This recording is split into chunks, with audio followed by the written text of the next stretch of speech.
You know when you look back on something you did and think like, why the heck did I do that? Or I should have done it differently.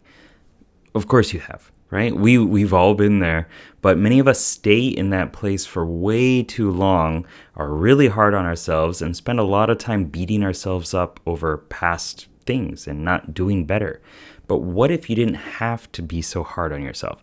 What if I don't know, what if you could learn to see mistakes as a natural learning experience and that you could get rid of that self-doubt and start moving forward with confidence? In this episode, I'm going to share 3 important mindsets to help you stop being so hard on yourself.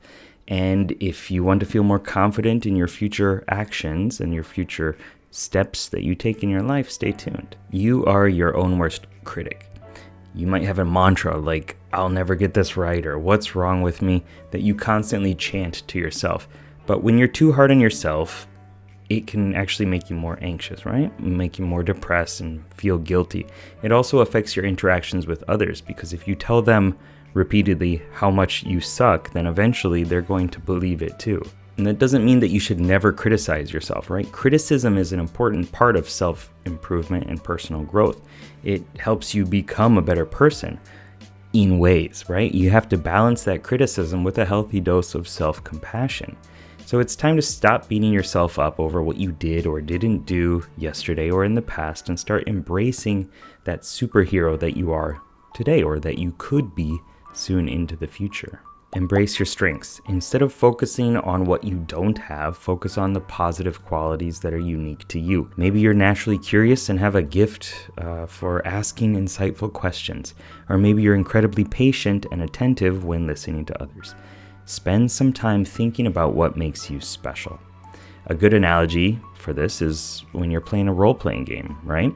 And trying to play a character that isn't suited to your strengths. Like, for example, if you're a cleric and you keep trying to play things like the barbarian does, dashing in with a reckless attack or entering a berserker's rage, you're going to be disappointed, right? Because you are not focusing on your strengths. A cleric should be focusing on harnessing divine magic and healing or dealing with the undead as much as possible instead of trying to lift heavy objects and do a ton of damage to enemies. This also applies to real life. Focus on what you're good at instead of constantly comparing yourself against other people who have a different skill set than you do. If you're a logical person, use logic. If you're a feelings person, help support other people. If you're an ideas person, create and explore the mind. If you're an experiences person, well, get out there and get life's experiences. Next, focus on progress, not perfection. You're too hard on yourself, first of all, because you're not content with your progress and you want to achieve perfection, probably. But it doesn't work like that. Perfection is an illusion. It's something that we can never reach. It doesn't do anything except make you feel inadequate, depressed, and unfulfilled. So why are you still aiming for it? The reality is that you can't really aim for perfection. You can only focus on making progress one step at a time. And there's nothing wrong with that. It's the only way, really, to live a happy life. Accept your imperfections and move forward, right? Learn from them. By making mistakes, you learn. Each failure will teach you something, helping you thus become a better person in the process. For example, if you're trying to lose weight, don't really get hung up on the fact that you didn't lose 10 pounds this week. Celebrate the fact that you lost 1, or even that you just stuck with your diet, right? Or that you had a healthy meal. The power of change comes from going from 0 to 1 and just taking an action that's aligned with your goal. Taking a new action time and time again becomes a habit. And if you make it a habit for long enough, that becomes part of your identity. Actions over time lead to habits which create your identity. You have to learn to cast fireball before pyroblast and flame strike, right? It takes time and practice to improve. Each choice you made was the best choice that you could have made at that time. The decisions you make, even when they hurt someone or even yourself, were the best ones that you could have made in that situation based on what was going through your head. Nobody intentionally makes decisions that are subpar. We do things that serve us the most. And the problem is that sometimes we decide that being mean to ourselves or to another person is the best decision because it fulfills some important need.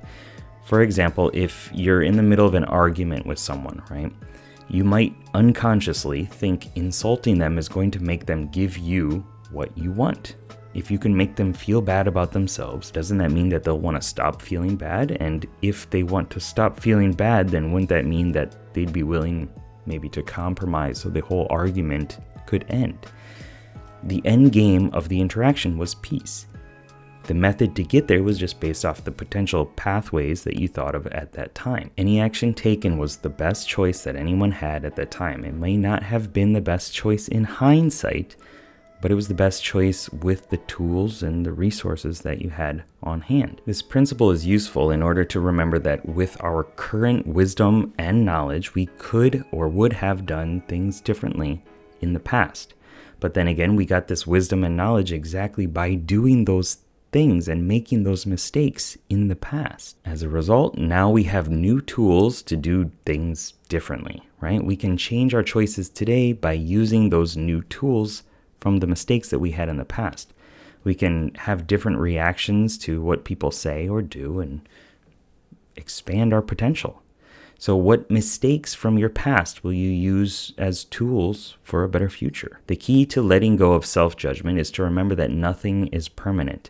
You are not defined by what you did at any moment. Even if the action was wrong or hurtful, it doesn't mean that you're a bad person or destined to make the same mistakes over and over again. The way you acted was the best possible behavior at that time because it was based off your thoughts and feelings at that time. If you've learned something from every experience, then you now have the new tools which you can use to improve your future behavior.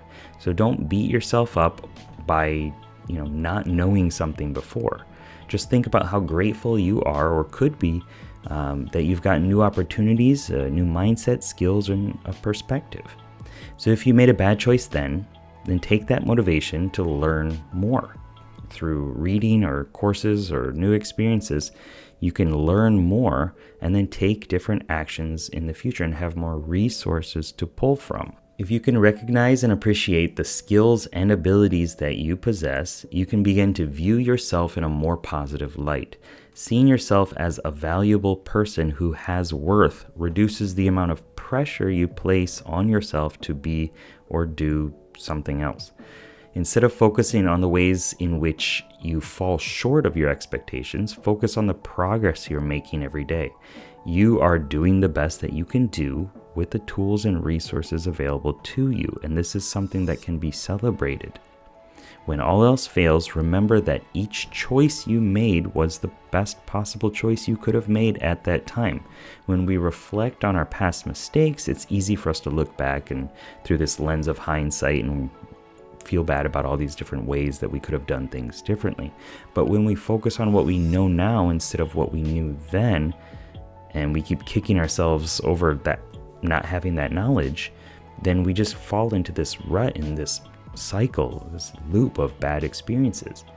Each choice you made was the best choice that you could have made at that time. So don't waste another minute beating yourself up over it, right? Embrace your strengths, focus on progress, not perfection. The world is waiting for you.